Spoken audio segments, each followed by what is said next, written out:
after last week, I can't believe it. You know, you were a victim last week. This week, you're a perpetrator. Intense pain is a wonderful thing, Gene Okerlund. Your life flashes before your eyes. Things that are the most important to you become crystal clear. Look at this. You start to begin to learn the meaning of life. Last week when they stuffed me in that ambulance and I looked across and I saw Flair, Sting, Woman, Bagwell, and myself, I realized that we were people brought together, not by philosophy, but by necessity. And I started to think, New World Order, New World Order. Where have I heard that? And I remembered in the good book it says when the New World Order is put into place, it signals the beginning of the end of time. Well, WCW is our world. It's where we live and breathe. And if you want to destroy it, Hogan and the Outsiders, you've already made a mistake that jumps off the page. You're going to take a baseball bat to a horseman, finish the job, because there's one rule of gang fighting. See, we are the original gang, and we're the most vicious in all of professional wrestling history. They send one of yours to the hospital, you send one of theirs to the morgue. We had, say what? A whole lot of superstars on this stage here tonight. But I want y'all to know one thing. This is my house. And when I say who's house, word attack skills and vocabulary too. All the hits in the this edition is all brand new. You're through. I'm interplanetary and like Doctor Who.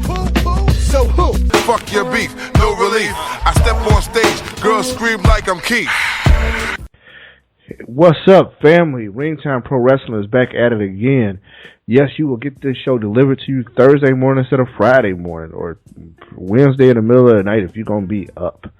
Keith and Keisha are back at it again. Keisha, say hi to the people. Hello, good evening, morning, afternoon, whatever. I mean, I don't know. Hey, good day. There you go. Damn, right. Comes for all hours. See? Yeah. That's simple. As I'm still learning this new computer, I think I got everything set up how it's supposed to be.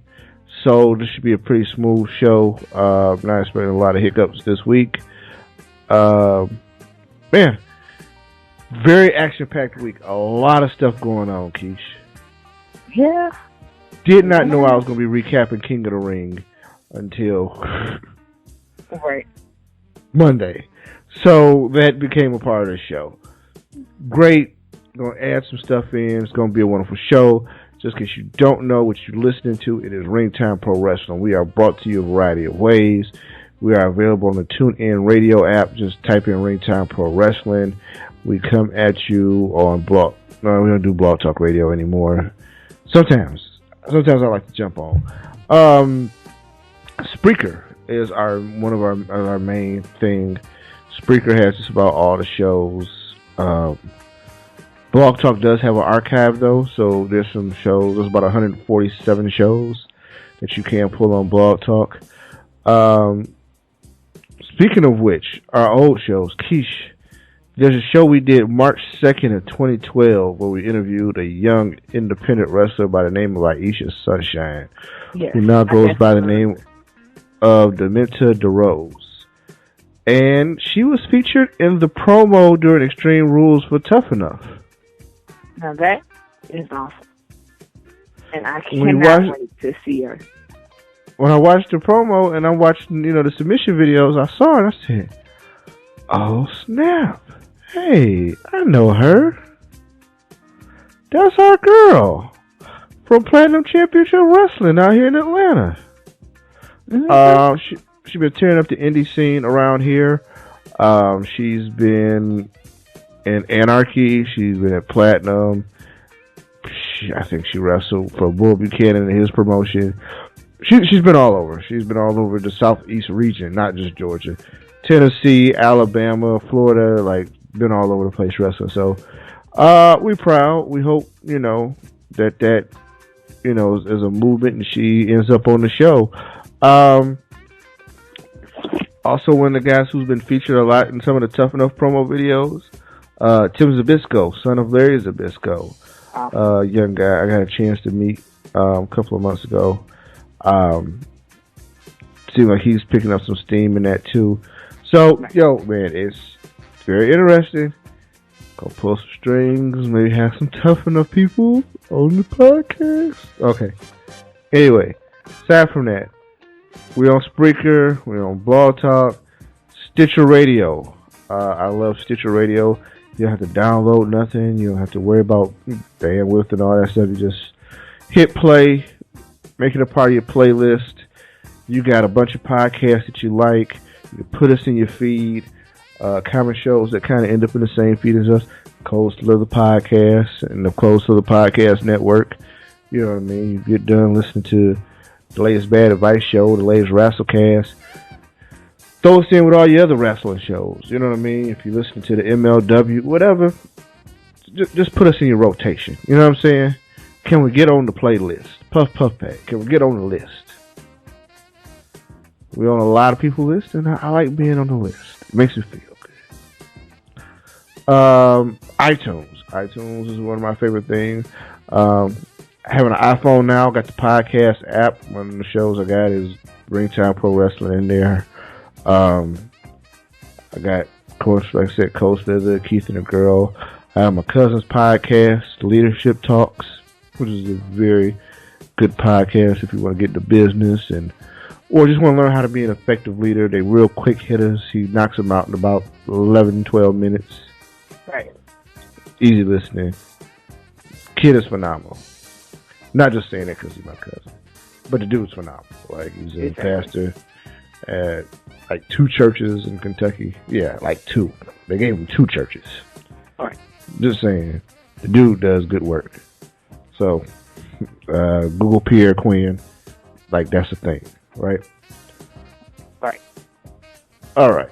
So, aside of all that, if you want to support the show monetarily, on our website we do have a donate button. You can just click donate and drop us a little cash. That's how we make improvements, get better audio, get better, other things. We are going to branch out doing some video from time to time. Well, we're going to do a lot more stuff. Like, this thing is going to the next level in 2015. So,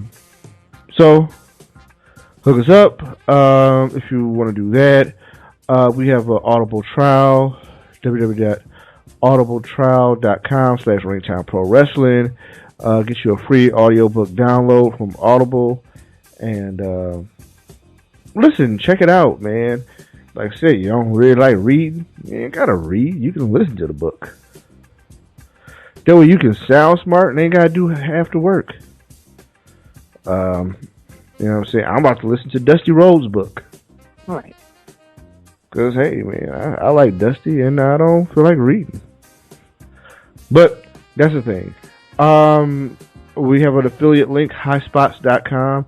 If we click on the Highspots link, that is one that we can order all kinds of wrestling stuff from there. So if you look on the list, support list on the site, or the affiliates list, the Highspots link, you can click that and find things. We got Amazon links and Amazon banners on the website. If you click the Amazon section on the website, ringtimeprowrestling.com, you can click on Amazon and buy stuff on Amazon. Whatever you was going to buy on Amazon, just click that link first. That way, you can help us out without even, and there's nothing out of your pocket. You was going to Amazon anyway, right? You was going to buy a DVD and you're going to buy your mom's perfume for Mother's Day, whatever. Just, you can hook us up in the process, right? I think that's all. That's it for now. That's all the advertisements and the shilling that I have to do for now. A few quick hits to start the week. We had the unfortunate passing of Verne Gagne this week. If you're unfamiliar with Verne, Verne was the founder of AWA. Well, they say founder. AWA kind of existed prior to Verne. He just came into ground floor and made it what it was. And then over time became the primary shareholder and the only dude at the top owning it all. Verne was a visionary. He was dynamic. Incredible wrestler. 1948 Olympic alternate. was a two-time national champion at the University of Minnesota. He is from Robbinsdale, Minnesota, Keish. Tell you what's special about that town. Robbinsdale High School, where Verne went. And Verne might be the guy that started it all, who started this tradition. When I say that little town, 14,000 people, probably produce more pro wrestlers per capita than anybody. You know who's from Robbinsdale, Minnesota? You know what's to Robbinsdale High School? Tom Zink, the Z-Man. Ravishing Rick Rude. Mr. Perfect Kurt Hennig. Mr. Perfect Kurt Hennig and Rick Rude was best friends in high school. Just randomly, at that high school. Which is awesome. You know who used to hang out at that high school? Hawk. Road Warrior Hawk. Animal. World Warrior Animal is from that area. Who else is from Robbinsdale? Like, it's a ton of people. I mean, the Minnesota state, like the state is a staple of wrestling. Like, it's one of my, top 5 hot spots of professional wrestling. Which is crazy. Verne created got the AWA where it was there. He gave a lot of people their shot. Larry the Axe Hennig, Mr. Perfect's dad, started the AWA coming out of Minnesota, right? Right. Coming out of that state, Ole Anderson was a guy that came through there. Learned his trade, applied his trade, was trained and started in the AWA, right? Right. Who else came out working for Verne? Verne's training camps were legendary, especially in the early 70s. Sergeant Slaughter started out there, Keish. DDP got his first job in wrestling in the AWA as a manager. The early 70s camps that was training wrestlers, right? Ricky the Dragon Steamboat, Ric Flair was there around the same time in camp, learning with strongman Ken Patera, Jumping Jim Bronzella, the Killer Bees.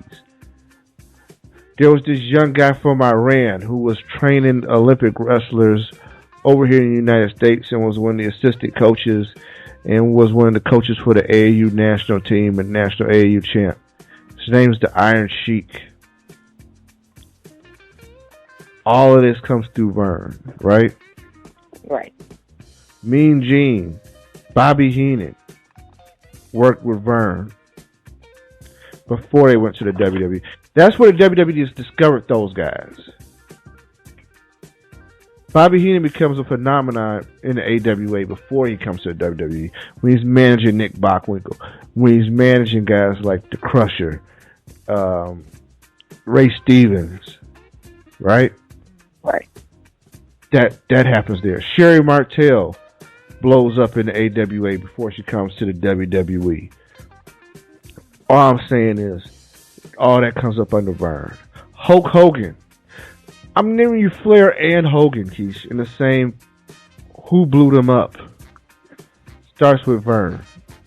Well, I'm telling you, the guy was an incredible part of the business. Like I said, as a visionary, when cable started expanding, he got a show on ESPN. You can still see classic AWA stuff on the ESPN Classic, right, where you might see a young tag team with Shawn Michaels and Marty Jannetty, the Midnight Rockers. I'm telling you. I'm giving the man his due. Hey, and he deserves it. So he definitely deserves it. Well, I just want you to understand, way before there was WWE studios and WWE films, Verne put out a movie, 1974, called The Wrestler. It's about a movie about wrestling, about a wrestling promoter.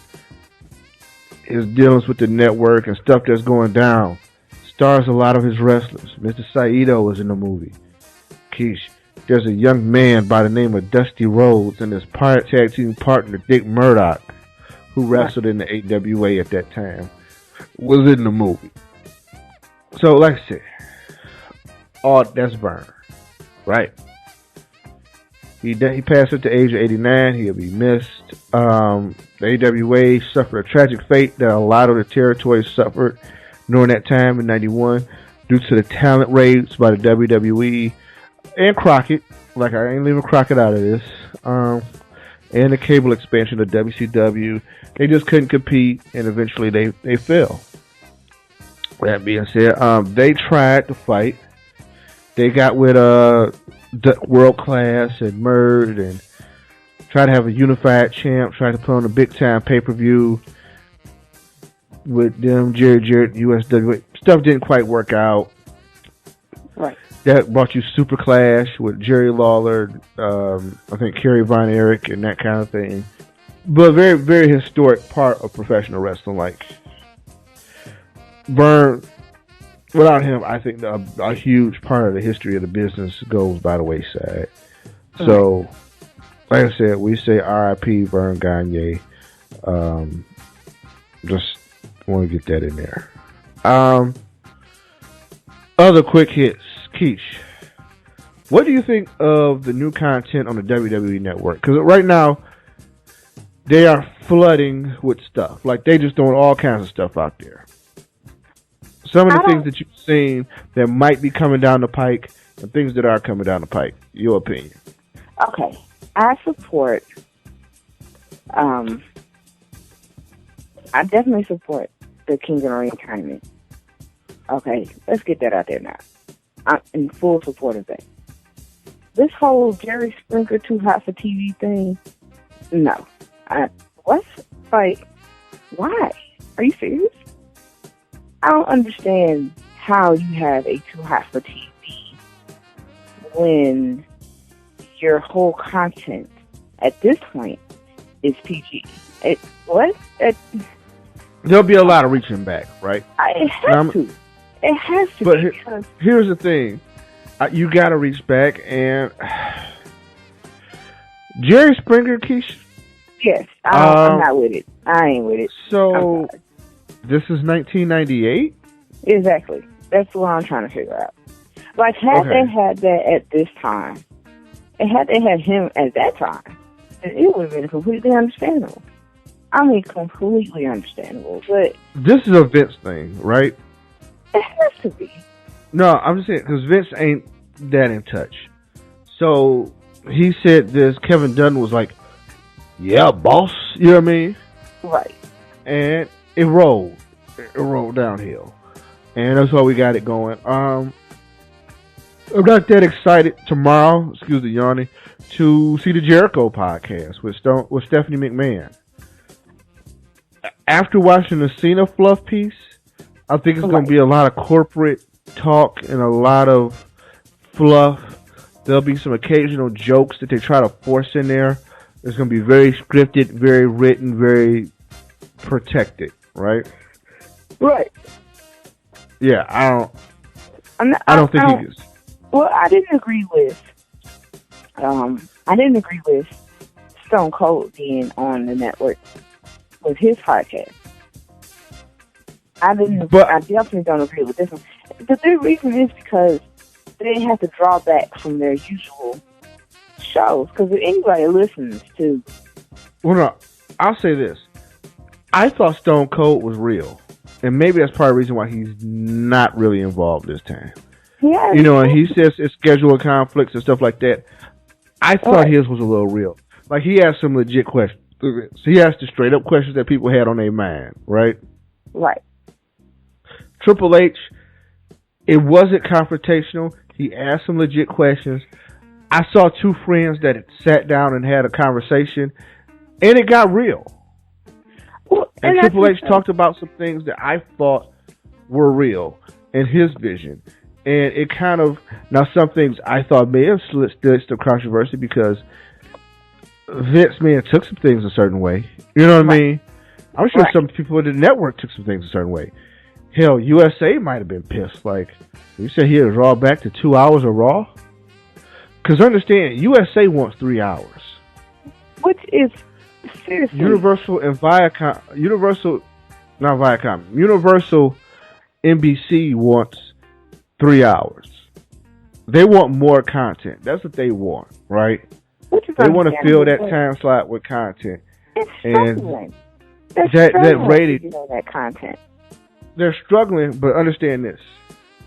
That rating that they get, even though the rating has dropped, that rating is higher than anything that they would have to put on during that time slot. Which means they're going to get more money than they would get for anybody else in that time slot from an advertiser. Right? Even if they put in some original programming. If they ran a rerun of Law and Order, it probably wouldn't generate the buzz that hour gets from WWE. So they feel like this is the best case scenario for them. I get it. It sucks from a purity standpoint, but I get that they doing business, right? Right. My challenge to WWE is find a better way to fill the hour gap. But that's me. All right. But back to this content thing. The King of the Ring was forced down our throat. Word on the street, they didn't even know they was going to do it. They just threw it together because they realized this is the last week of free WWE Network for people who aren't OGs and been paying for the last few months. Right. But I personally, myself personally, I say that. We'll see how it plays out, right? Yeah, I don't really. I guess most of the guy who I thought should have won, and we'll go over that in detail throughout the course of the show. Right. But that in itself, it's kind of weird. I like the Attitude Era content from Raw. Awesome. There's some new in-depth shows and interview shows that they're doing that I think has potential. The Renee Young Unfiltered, I think, has potential. Where she sits down and interviews, and because I think that's one of the things she does best is the one-on-one thing with superstars. It is. So I agree. I would like to see more of that. But let's get into this show. Extreme Rules. It happened Sunday. Transitional pay-per-view, kind of getting us away from WrestleMania, tapping up, finishing anything else that happened at WrestleMania, and now we're into the real deal, 2015-2016 season. Thoughts on the pay-per-view overall? Okay, so the pay-per-view to me was good. It was some unexpected moments that had me in complete shock. I won't even lie, but overall, I think it was pretty good. I wouldn't say it was spectacular, but it was good enough for it to be a pay-per-view to me. Personally, there was some things about it, like there were moments that made me wonder, like, why is this happening? But at the same time, I did enjoy the majority of the pay-per-view and the matches themselves. Especially the championship matches. They definitely brought something to the table. Of course, we're going to get into the review of Dean Ambrose and Luke Harper, which I thought was a ridiculously wonderful touch to the show and the way that they did their match in general. So, overall, it was good. Of course, I feel some type of way about the random promo moments that are in pay-per-views, like, when they're backstage and you see them talking and they're talking and stuff. But I would say that it wouldn't be a pay-per-view without them these days, I like it better than them commercials. Yeah, I like it better than them, like, I don't understand it. Yeah, exactly. Like, I'm like, this is not. Why do you have commercials? And it's crazy because the commercials are all somehow WWE related, which is something that you would want, but at the same time, it's like, why do you have commercials? Like, I don't understand it either. But I think that's a whole thing that they're not going to stop. Of course, they're not going to stop that. And it kills time, and this, that, and third, and blah, blah. I'm like, but you can do other things with the time that you're using to show these commercials. I mean, it's bad enough that you show commercials in between showing your content on the network anyway. When you want to throw it into the pay-per-view, like, come on, man. Let's not do that. Can we not do that? It's foolishness. I mean, you can always just talk. Don't throw it into the show somehow like you normally do, but don't have just like separate commercials, right? And I understand the business aspect of it all and why you do it and all that kind of stuff, but it still doesn't exclude the fact that it sucks. Like, it just no, it doesn't make up for it at all. No, it doesn't. It does. It really doesn't. So it's just. But overall, I thought Extreme Rules was a good pay-per-view. I did. I really did. And I was actually glad I watched it because it definitely did something for me. You know, like I enjoyed most of the show and most of the matches. So there was some moments in between that was like, oh, get it over with. But other than that, yeah, it was good. Definitely some surprises, but you know, we'll get to that later. You know. Yeah, overall, great show. I thought it accomplished its point. Wasn't too surprised by too many outcomes. And let's go down the card, Keish. Opening match. Bad News Barrett versus Neville. We got this match because Daniel Bryan is out. Right. Could be out for a good time foreseeably in the future. We'll elaborate on our thoughts on that later. I thought it was a good match to get the show popping, though. And so far, so good on Neville. Like, I got high hopes for him. I do too. His only loss, really, I think, is against Ziggler. Not Ziggler, but Rollins. No, he did lose against Ziggler, I think. He lost against Rollins on a Raw. But every match he's had, he's looked good. He popping off that red arrow. And which has me thinking about the show Arrow and whatever, but that's another thing altogether. Yeah. But good finisher. I mean, athletic as hell. I'm gonna tell you, this is how I know Neville has a bright future. I watched 2 of his matches. Well, with my wife, who really don't really get into this, and she like, wow, who is that guy?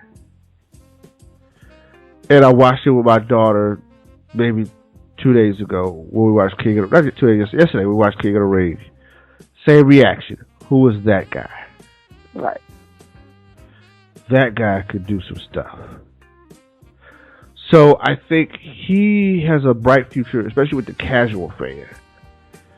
The diehards already love him, but I think that high flying and then that acrobatic things that he does, even if you're not really a fan of pro wrestling, you could get into that. Right. You're like, wow, that guy is doing something I can't do. And I will watch. You know what I mean? He has a nice physique. So I think, he has all the things I think that could make him a star. So, yeah. Good job with that. He beats Barrett in about 10 minutes. No skin off Barrett, but it was kind of still edged kind of close. And we'll revisit this later on in the week because we see it again. Exactly. So Dean Ambrose and Luke Harper are the opening match. Man. Last 56 minutes. Now, the first 20 are just a solid match. Beating the hell out of each other in a Chicago street fight.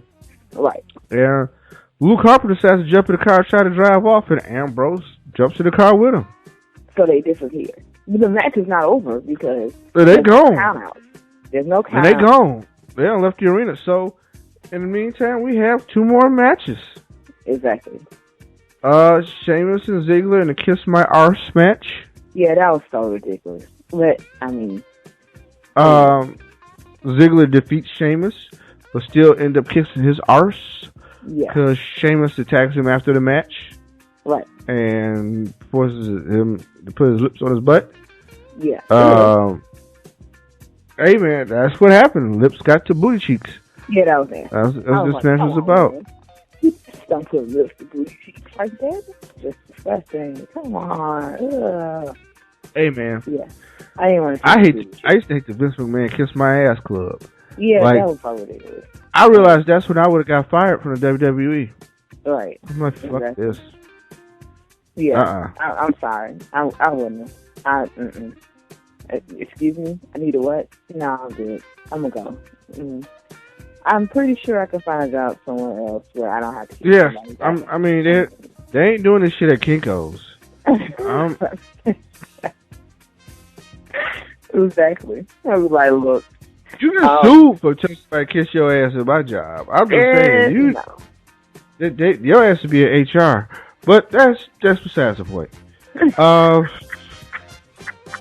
So, New Day with Big E and Kofi in the ring took on Tyson and Cesaro, Keish.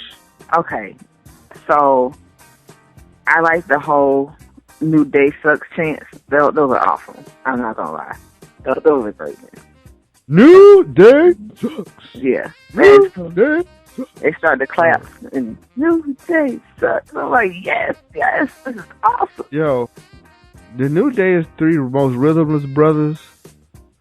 Because they start that clap, and first of all, Big E is just nowhere near where he should be. Xavier Woods seemed like he got the clap down. Kofi, I can't quite figure out. No, Kofi, I don't see. The thing about them three together, you're right, they have no rhythm. Like, I'm like, I don't understand. These brothers are struggling. They really are. And it's so awful. Because they just get out there and they think, yeah, we got the crap. No, y'all tripping. I don't know what. But maybe all this was a setup for them, right? Right. Because they're turning heel. And it's a slow heel turn. Like, it ain't even officially all the way over yet. Like, they're still trying to be liked a little bit, right? Right. Now they are cheating now. It's crazy because I'm thinking to myself, like, okay, we've seen Big E as a heel. We haven't, I don't know if I've seen Xavier Woods as a heel. Not yet. Kofi, never. That never happened. So, this is the way that you create a heel turn for Kofi and Xavier. Like, it's crazy to me that this is how you decide to make that happen. You know, but at the same time, even everybody who was waiting for this to kind of come about, it's not deliberate. And that's something that is different from the other heels that have existed, is that you knew they were a heel. Like, you knew this was happening. Like, damn. I just went from face to heel in like 5 seconds. Yeah, you know? No, these guys are slowly making a transition. Right. And, like I said, they cheating now. They cheated to win this match. Right. I'll say, I don't know if you noticed this, but Natty been looking good coming down to that ring, bruh. Oh, yeah. Yeah, the outfit. Natty. Ooh, them outfits. Working it. Hey, but you know what? It's greatness that they have her dressing the part. Like, she definitely looks the part. If I was Tyson, I would have no energy to come down to the matches. You see, I don't deal with you. I don't deal with you. I'd be done. This is exactly why we're going to move on. Because I don't have time. I don't. My brother Keith, ladies and gentlemen. Yeah. I'm done. Off the reservation. Oh, just very random. So, Sierra and Russell Wilson is a couple now? Yes, they are. From my understanding, and she came up. Yeah. Hey, why? Yo, that nigga Future gotta be sick. Let's get on to the randomness of this. Then, since you brought it up, people have been getting on Future's Instagram, and under his pictures, they have been posting footballs. Okay, they are like going in on this entire situation, and I'm seeing pictures of like. I seen a split picture of like her and Future and then her and Russell, and it's like she went from the trap house to the White House. See, that right there just further lets me know she upgraded in the world. Okay? Yo, Like, she going to the White House Correspondents' Dinner on your ass. right. You can't get invited to that. You don't Exactly. even know a brother that get you invited to that. No. You out here singing songs like Tony Montana. Mm-mm. Okay. You can't slide into nothing like that. That's not. No. You ain't crashing one of those. Here's the thing. She already got a song talking about you gonna miss me when I find somebody better than you. Oh no, she don't got that on the radio right now. Keish, Yeah. it is blazing the radio. And then You gonna miss me when I find somebody better than you, and You she see dating pictures of her. a Super Bowl winner, and your ass is just a bum ass rapper. Yeah, exactly. Like, not a good one. Like, you ain't Jay-Z. You know what I'm saying? Mm-mm. You just a dude. Oh, my God. Y'all got a little son together? Yeah. Oh, you better hope this don't go long term, bruh. Oh, Right. my God. Exactly. Because then it goes into the whole situation of marriage and stepdad. Stepdad is Russell Wilson. Russell Wilson. Okay? Forget Oh, about it. man. Your kid, stepdaddy. Think about this, man. You ain't gonna have no run as pops. Like, I gotta go to my daddy house for real? I gotta go to that small place? Because you know Russ about to sign for that $100 million. I'm telling you. Also, hey, stepdad's a manly man. He's a football player. Right. You a dude that walk around and sing an auto-tune with dreadlocks. And skinny Not jeans, exactly. tight t-shirts. Like, come on, bro. Yeah. Let's not do this. So, I'm just, okay. So, I'm done slandering the future. I just thought that was funny. But, okay. Back to the wrestling. So, yeah. New Day shocks me and wins this thing, Keish. Yeah. Totally blows me away. Me and you both. Me and you both. Somebody Neither called one of us my called this. No, nobody called this. It didn't happen. I We didn't expect see a this long coming. rate. But I think they got to mix it up. I think Cesaro and Kid are going face. Yeah. Whether they like it or not, people No. like them too much. Yeah, exactly. When they came That's why out, I said, Natty wearing them outfits, you can't boo that. no. No. Tyson has a nice skill set. Cesaro is somebody that people just been wanting to like. So, no matter what WWE try to do to make him unlikable, people just want to like Cesaro. So, I think they're in a good spot. Right. As the transition goes, I think they'll both seesaw in those directions. I guess the New Day using Freebird rules, though. Like, part of me is excited for the New Day, too. Yo, we going Freebird rules? Exactly. Also, hey, man, we just got to get out of them outfits. Burn something dark. Because y'all, y'all going to be bad. Stop looking like Earth, Wind, and Fire circa 1977. Keith, some colors are outrageous. I was like, bro, can you not be in this green, though? Like, what is this? Oh, my God. Y'all look like lions. Stop this. Yeah, just, no. Like, the colors they have on are always so bright. And I'm like, why are they bright as hell? Y'all not. Big Key, stop this. Coming out here. I just can't deal. I can't deal with them. Like, it's so ridiculous. He out there all extra loud. I fear for Biggie. He sounds like he's choking when he's out there sometimes. I'm like, come on, man. Kofi and Xavier ain't making nothing better. I'm like, y'all need to all chill out. Yeah. Everybody chill out. Please and thank you. I just can't. I can't deal. Yeah. So, by this time, Ambrose and Harper are coming back to the arena. Exactly. And the match continues. And The they match fighting, continues. and Ambrose dives on a New Day during the interview segment. It gets crazy. But they end up back at the ring. And, hey, man, it get a little ECW. Right. People throwing chairs. Ambrose get buried under the chairs. But Ambrose come out on top. And what was a nice, entertaining thing to see. I think it forced Ambrose's career. Right. We go forward. Cena and Rusev have their match, and what I was excited to see. None of these matches go very long. Like, it was a very compact pay-per-view. Yeah. Yeah, it really was. Cena and Rusev, 13 minutes of glory. Russian chain match, seemed a little longer. I thought they should have, because it's the first one ever in WWE. Right. I thought they could have added some more nostalgia to it with some more history to it. Right. Because it's not the first one ever. The way that they explained it, like, to me, I don't think it wasn't explained enough.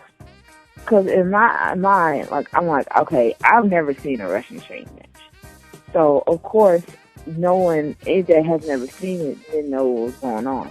And if you have never seen one, then you would have thought that this was just originally created by WWE and came out of nowhere. You know? But, because you're right, no one did explain the history of this match or how it's come about or anything like that. I mean, it's been mentioned that I think, from what I got from it, this is not the first one, but it's the first one in WWE. But yeah, no one ever first one in WWE. But no one ever explained like where it came from, how it originated, when the first one was, that kind of thing. This is why I'm not in charge, because I would spent too much money. I'm a total history freak. This, I'd have had Nikita Koloff come down with Rusev. I would have had Lex Luger or somebody come down with Cena, and just the U.S. title has been at stake in a Russian chain match before. So it would have really been like a nostalgia type feel. It was in Chicago. Chicago's a smart audience. Chicago's had a lot of WCW pay-per-views. They get it. They understand it. Could have really made that big, right? Right. Needless to say, still solid match. I thought Cena did what he had to do, prove himself. But Rusev still was protected enough, as he's still a tough guy. I think he's next one to break away from mid-card show. Let's see what happens. But apparently you got one more dance left. So but yeah, good match. Right. No complaints. Cena wins, touches all four corners. Lana gets in trouble because she tries to interfere. Of course. And she gets sent to the back. And that really didn't matter because, she got pinned and got back up. Not pinned, but got down and got back up. Still had a chance. Also, it was kind of weird after the match when he sends Lana to go in and talk to the Authority to get him a rematch against Cena. I thought that was weird. That was crazy to me. I didn't really understand it.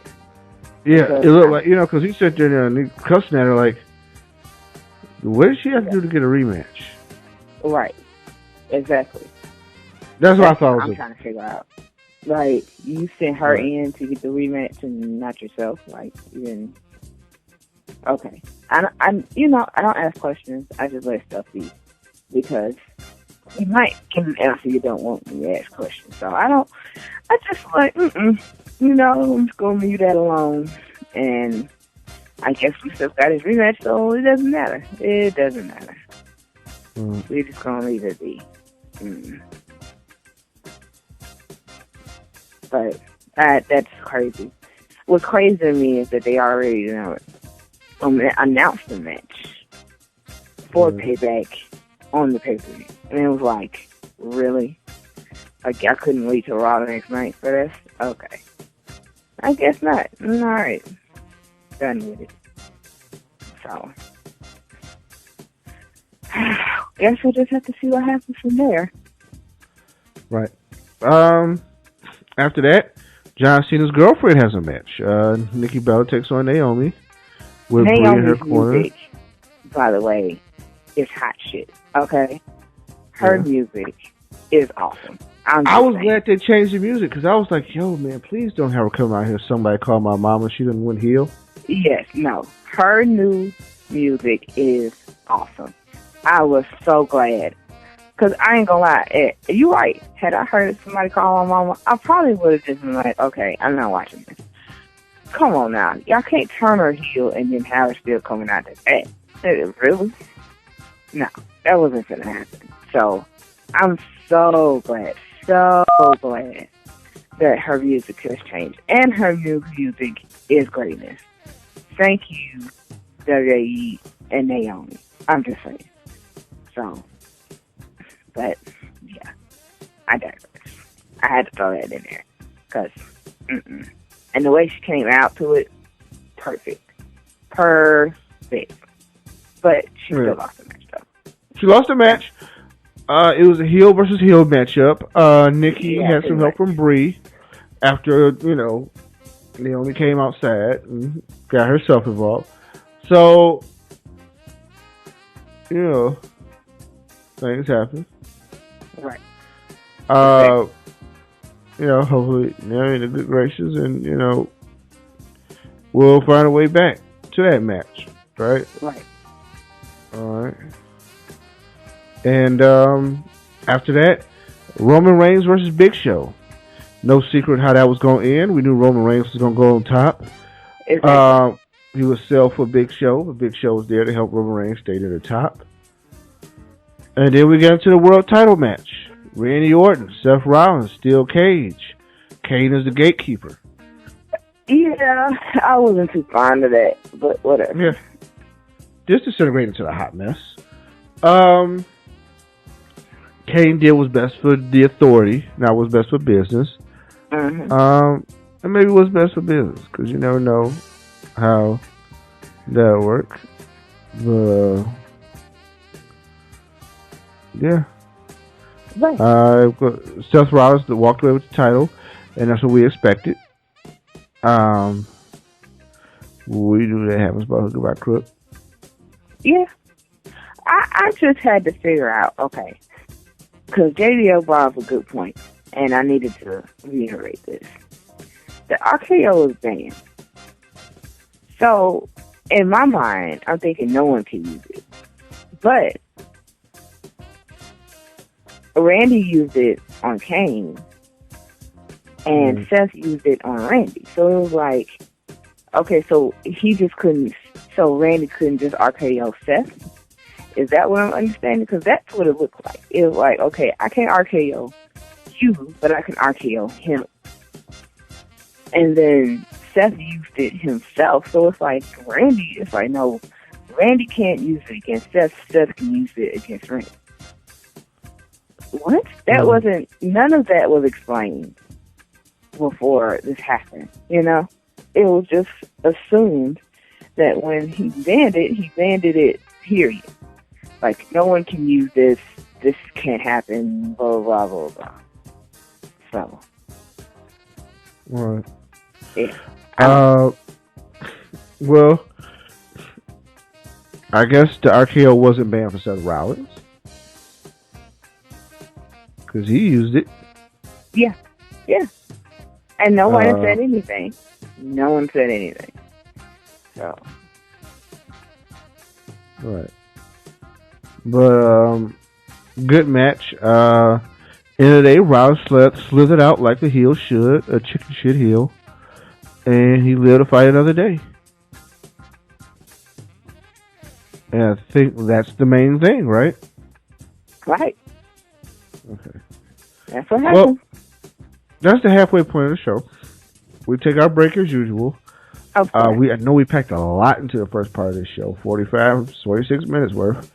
But we will be back at the end of the break and talk some more wrestling.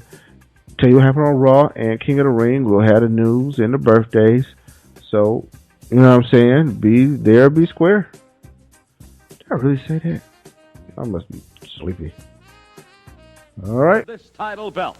Mad Dog Vachon, Algeria, Otto Vance, Austria, Andre the Giant, France, Billy Robinson from England, Saito, Japan, you name it. From every place in the country and in the world, they're here, not only for the money. It is the most dangerous of them all.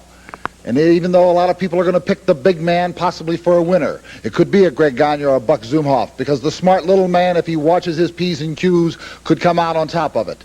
And I know one thing.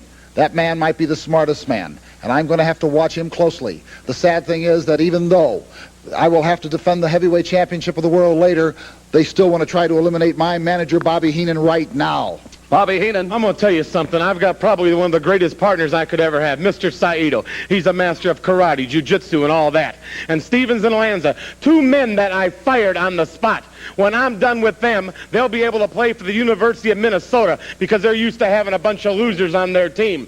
And I'm going to tell you something, Ray the Crippler Stevens and Black Jack Lanza or White Jack Lanza, whatever you like to call yourself now. I'm going to pull that white cowboy hat down so far, rip that hanging judge overcoat off you, pull those white boots off you, and I'm going to stuff them right down Ray the Crippler Stevens' throat.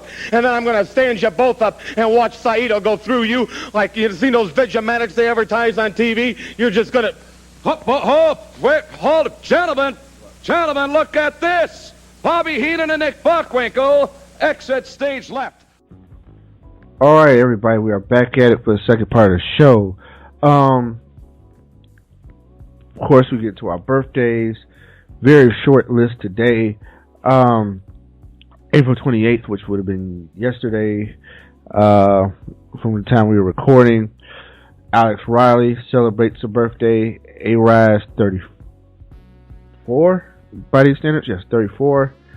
And Paul Roma of Four Horsemen fame. Can I say that? No, he wasn't a Four Horseman. I don't know. Depends on who you ask. But I did see a flare for the goal where he was a Four Horseman. Right. That he was forced by the management on, I guess.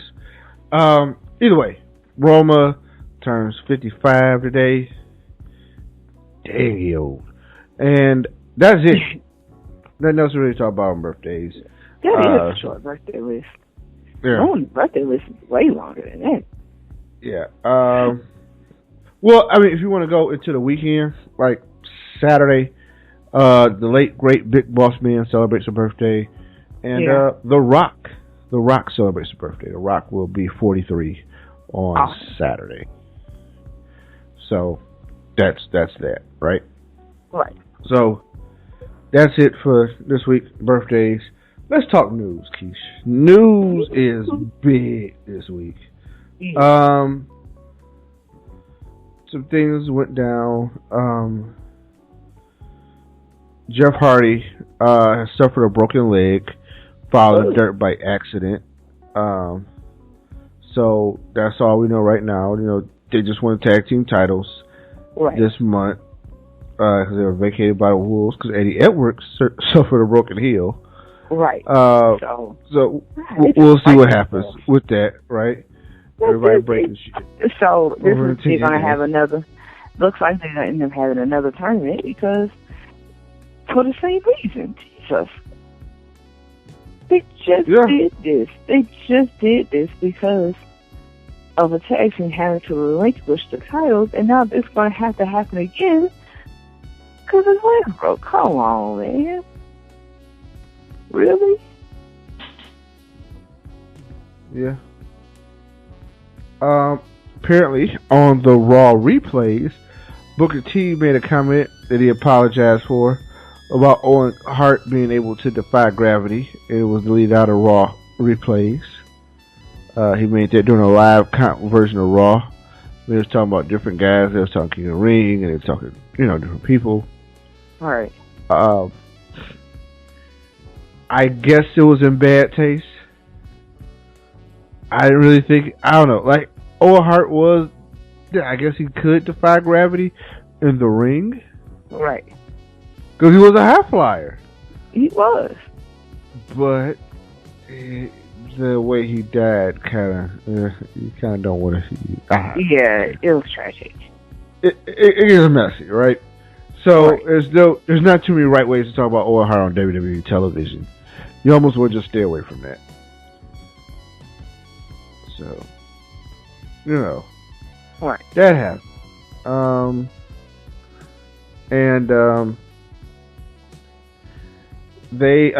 Daniel Bryan his first advertised days back will be June 28th at a live event. But who knows? Card subject to change. He may not be back there early. Right. So, here's some news that you might think is kind of funny in the news. Former WWE creative writer exposed the surprising truth behind WWE App Voting.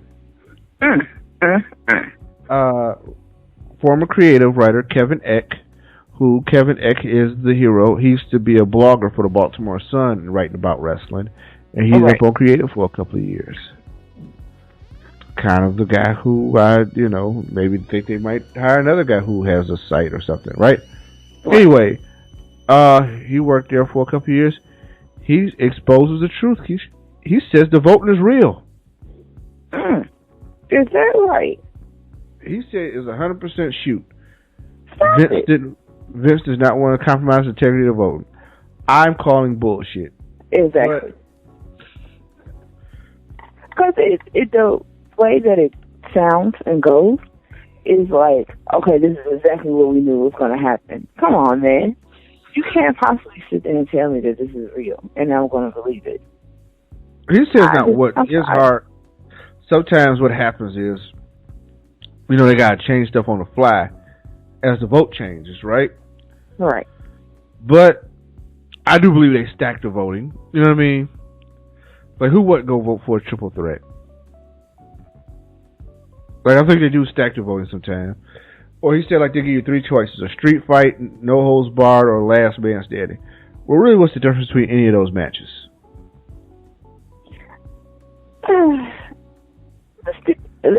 Other than except for the last man standing is the 10 count thing. But for the most part, it's just a no rules match. You know what I mean?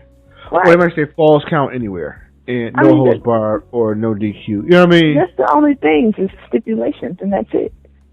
Like, the stipulations pretty much the same. Yeah. Right? Yeah. It all still... So, there's still no rules, right? Right. People still get back, so you still have the same match. I think they do a little leading. Like, they have special guest referee. If they gave you the option, Eric Bischoff, Booker T, or Alex Riley, right? All right. Eric Bischoff, obviously the most controversial person. You know what I mean? And been gone for a while, so it'd be crazy you want to bring back. Right. But I think that's how that would work. Oh, okay. Yeah. So, I don't know, Keish. I don't even. I think it's fake. It's a shake your head moment. That's how you gotta look at it. Just right.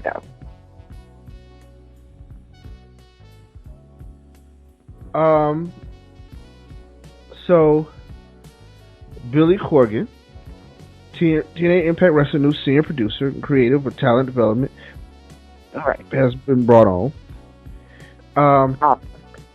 Very funny. I got a text from Mrs. Hope earlier today. She's out of town. And she sent me a text that said Billy Corgan, was going to be a new producer with TNA. And it's kind of funny because people have been talking about Corgan for a long time in TNA. Yeah. Like, there was thoughts he was going to buy the company. You know what I mean? So, it's being covered by a lot of major news outlets and a lot of music outlets. If you don't know, Billy Corgan was the leader of the group the Smashing Pumpkins. Has been involved in wrestling for a long time. But, he ran a pro wrestling promotion out of Chicago. So, hey, the man's going to work for TNA now. Exactly. And he's going to be a senior producer. So we're going to see how this plays out. Any ideas you got, or? No. I'm drawing a blank right about now. So, I don't know. Like, you know how you just want to sit back and watch? Like, it's pretty much where I'm at right now. So, I have no ideas. I don't know. I can honestly say that with every bit of truth. I don't know.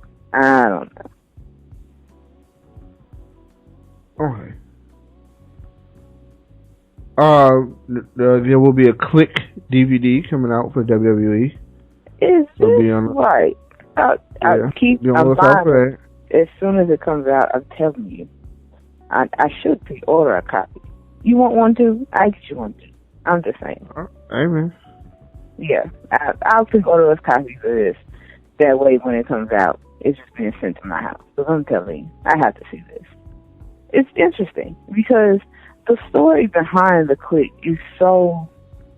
At times, it becomes a little skewed because of people's own personal opinions and everything. But at the same time, like a lot of that is more than a few people that do not know the story behind the Click. Like they don't.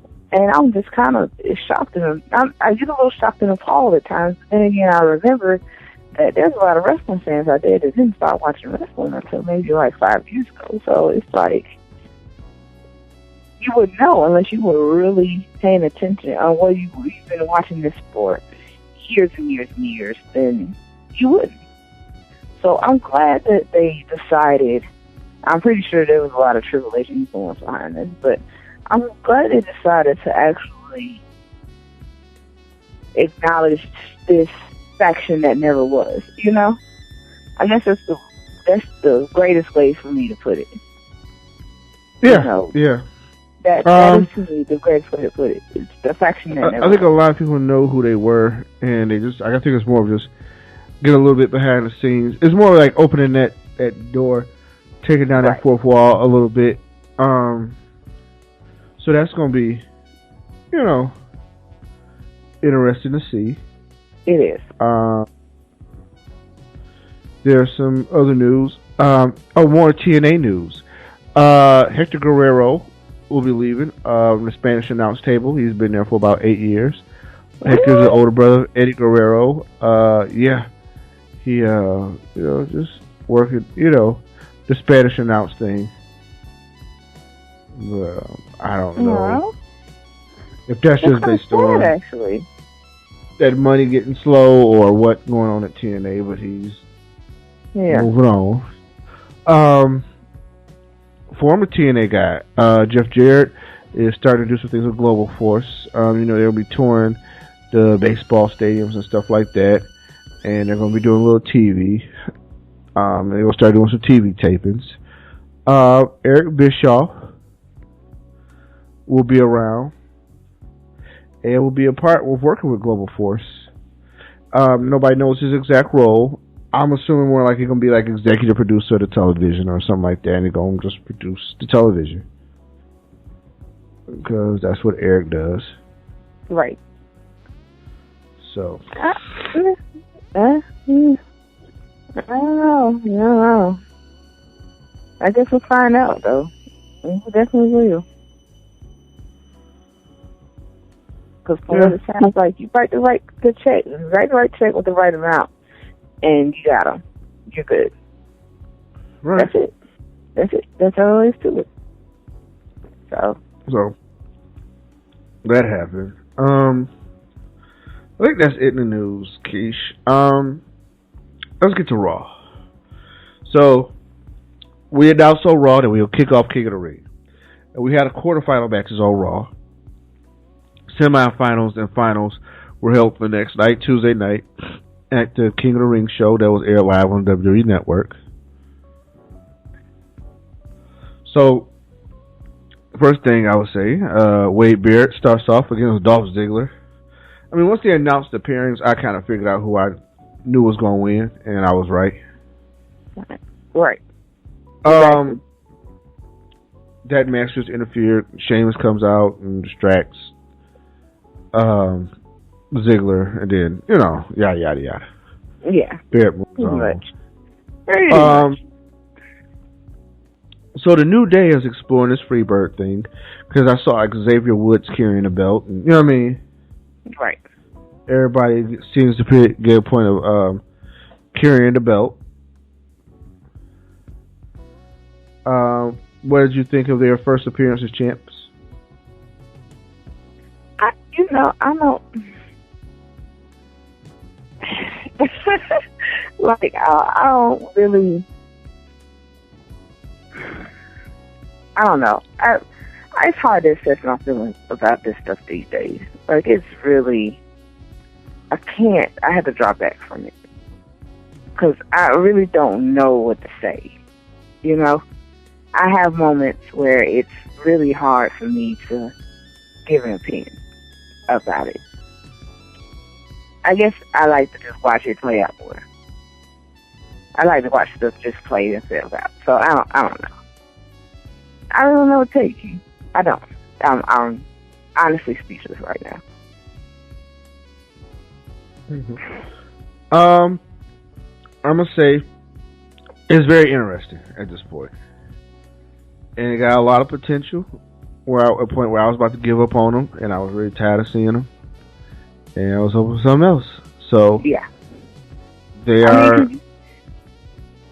It happens, you know. It does. It happens. You're like, ugh, oh my god, but yeah, yeah.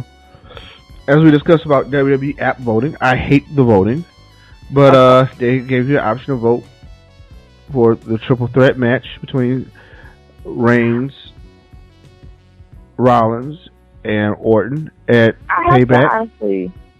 I have to say I hate the voting because the answer is always obvious, you know?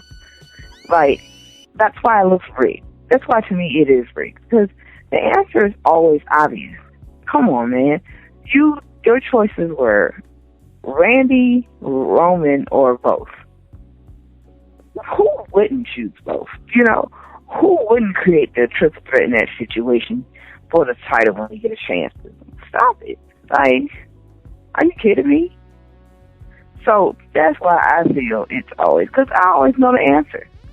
I can give the answer way before they do, and be absolutely correct. I don't think there's a time when they've done the voting where I haven't been able to accurately predict which answer is and be like, yeah, that's what's going to happen. Come on, like, seriously?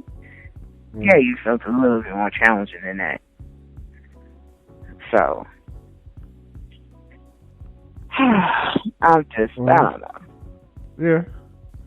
No, I think they leave you with the obvious choice.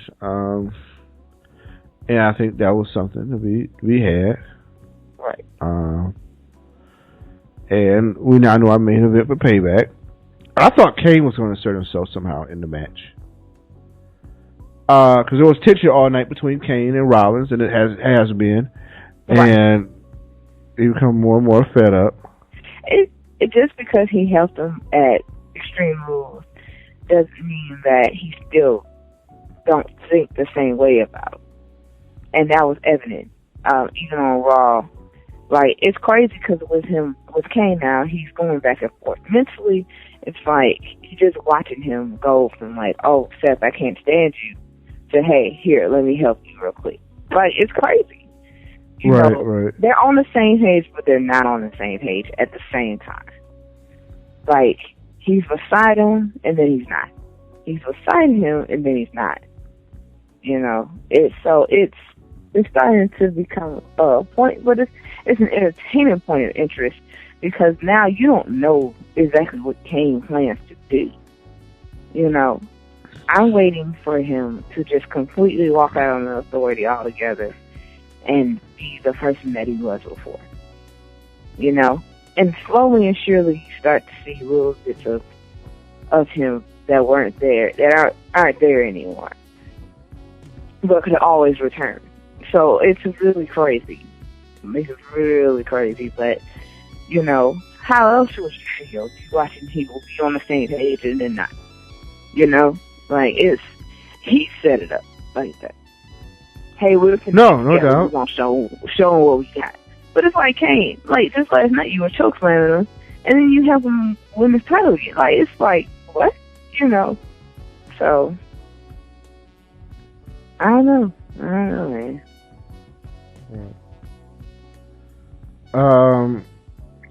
It's possible that everybody could turn. I see Triple H starting to walk down straight and narrow.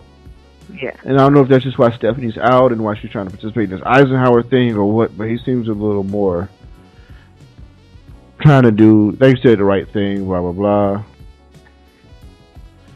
So, we'll see how that plays out. Ambrose and Sheamus have a match. Ambrose loses a DQ. Sandow got a little real with the WWE Universe. Like, I thought his promo, and he's telling I am Damien Sandow, he got a little emotional. Apparently somebody at the office told him he didn't have a look, and he was boring. Yeah. That's not something they'd say. That he's boring. But no, that's not going to work for you, sir. Please and thank you. Well, hey, we both know what's possible. Right. That will look good against Harper. Of course. Definitely. I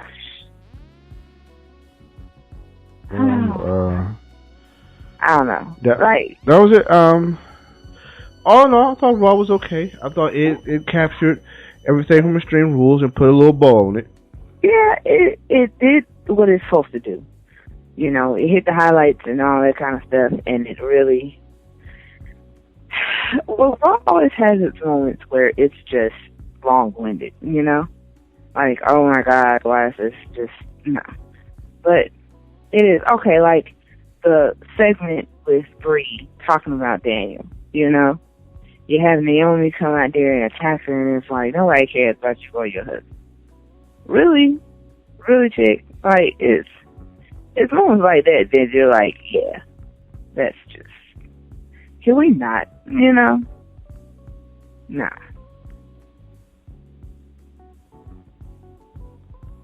Well, that's about it. I don't know. So, yeah. We conclude with a match where it ends in Bedlam, and Seth Rollins suffers a pinfall, and the team of Randy Orton and Roman Reigns defeat the Authority, led by Seth Rollins and Kane, of course. Which we got the stipulation for. No, that's not a part of none of that. We know what I'm saying. We got the match where we find out we got the triple threat, and that was it, man. Not much to go over with Raw. Right. So, King of the Ring, Final Four, Wade versus R-Truth, and Neville versus Sheamus. That match got some Ziggler treatment. I kind of knew it was what it was going to be. Barrett defeats Neville. Wade Barrett is your 2015 King of the Ring. I'll ask you this. Do you think this is another relaunch for Barrett, and hopefully they don't screw it up this time? Yes. Yes, I do, and God knows I don't want them to screw it up either. Because Barrett, I want to say he needs this for him, you know? And I don't want to see him get pushed back again.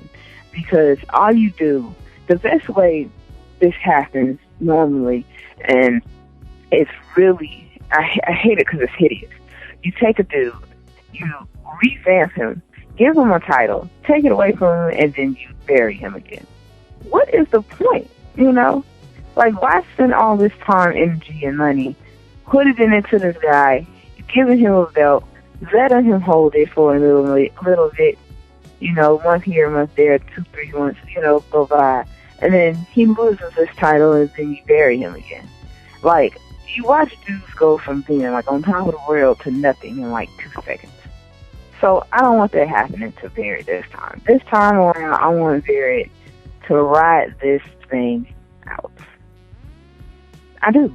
I want him to. But I hear, I don't know how true it is, and I had to look into where I got it from, but I read on Facebook one day that he's retiring at the end of his contract. I don't know. Yeah, I would hate to see that happen, but you know, you got to do what's best for you. So I just wanted to watch him around. I think it's like another 2 years before that happens anyway. So I don't need them to. I beg of them not to bury him again. He has way I too think much he's had a lot of false starts and stops. I think the office is backed off at the Raw tab. I think they made a lot of wrong decisions with him. I thought the Nexus should have went over on John Cena. It really did. You really should have. Hey, man, I get what some people talk and say, but right now I think we need more main eventers. We need more people at the next level, and the guy has all the tools. Right. So it's just a matter of if they utilize him or not.